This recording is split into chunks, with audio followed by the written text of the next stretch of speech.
Kisah seseorang pemalu untuk mengatakan cinta bagian 1, Laura dan Nico. Laura, 16 tahun. Butuh waktu kurang lebih 40 menit bagi Laura Utek menempuh perjalanan dari rumahnya, di sebuah kota kecil, sampai ke sekolah. Laura membuka kaca jendela bus, memejamkan mata, dan membiarkan udara pagi menerpa wajahnya. Saat matanya perlahan membuka kembali, ia menarik napas, mengisi tubuhnya dengan udara yang sama. Di sepanjang jalan, dedaunan menari-nari mengikuti arah angin, seakan-akan mereka mengantarnya ke tempat tujuan.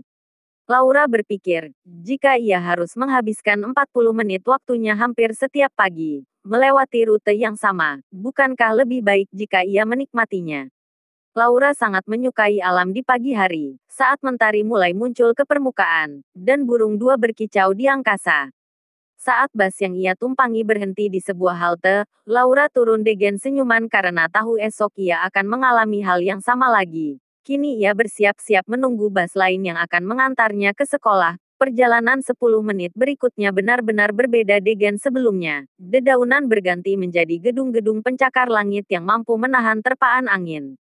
Tak berapa lama kemudian, ia tiba di depan sekolahnya. Sebuah bangunan luas 3 lantai yang sudah berdiri berpuluh-puluh tahun. Bukannya TDK ada sekolah di tempat Laura tinggal, hanya mama ingin pendidikan yang terbaik untuknya. Walaupun itu berarti perjalanan 50 menit menuju sekolah setiap hari.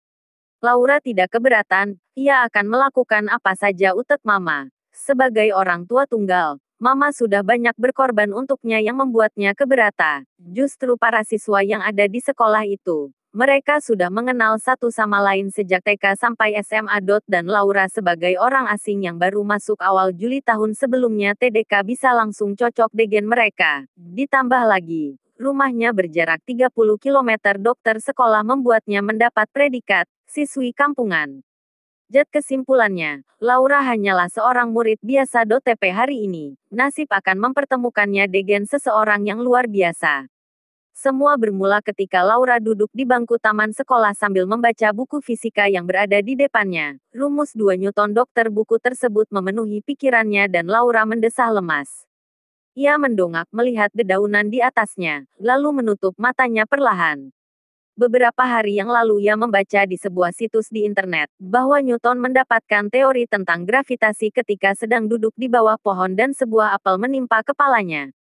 Laura tersenyum tipis, ia duduk di bawah pohon sekarang, tetapi belum satu pun rumus dokter buku tersebut yang dimengertinya. Aku rasa aku tidak akan mendapatkan inspirasi di bawah pohon seperti Newton, desahnya dalam hati sehelai daun jatuh mengenai dahinya. Laura membuka mata perlahan, ia masih harus menghafal rumus-rumus dalam bab tersebut, jika mau mendapat nilai bagus saat ulangan fisika setelah istirahat ini. Artinya, ia harus menghafal semuanya dalam sisa waktu 5 menit. Ini benar-benar tidak mungkin, desahnya lagi. Kenapa Newton harus menciptakan rumus sebanyak ini? Bel tanda masuk kelas berbunyi. Laura bergegas bangkit dokter bangku taman dan berlari menuju kelasnya. Tiba-dua tubuhnya menabrak seseorang, membuat genggaman tangannya terbuka dan buku fisikanya jatuh di lantai. Maaf, katanya perlahan. Lalu matanya bertatapan dengan sepasang mata coklat terindah yang pernah ia lihat. Setelah itu ia hampir tidak bisa berkata dua. Jantungnya berdegup kencang, napasnya TDK teratur. Si pemilik mata coklat indah itu tersenyum lembut, lalu membungkuk dan mengambil buku fisika yang terjatuh di lantai, kemudian memberikannya kepada Laura. Ini bukumu, katanya ramah. Laura mengambil bukunya dokter tangan di depannya. Thanks, ucapnya. Lalu tunggu episode selanjutnya. Jangan lupa like dan subscribe channel ini. Terima kasih.